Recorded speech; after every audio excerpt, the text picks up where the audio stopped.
learn how to make that perfect French custard creme anglaise. The very first thing we need to do is heat the milk and the cream. So add 200 mils of milk and 200 mils of cream. 1 vanilla pod, slice it in half and scrape out the seeds. Take it to the stove, but don't let it quite boil. We just need it to be quivering on the surface. And then it just needs to rest to let that vanilla infuse. We'll take 3 egg yolks and 50 grams of sugar and beat it together until pale. Add a little of the milk.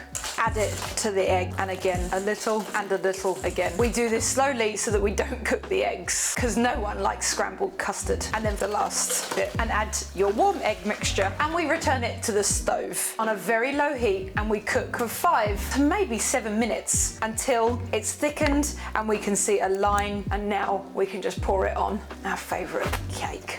Pour it all over. It's delicious, it's sweet, and it's the perfect custard for your dessert. You should give it a go.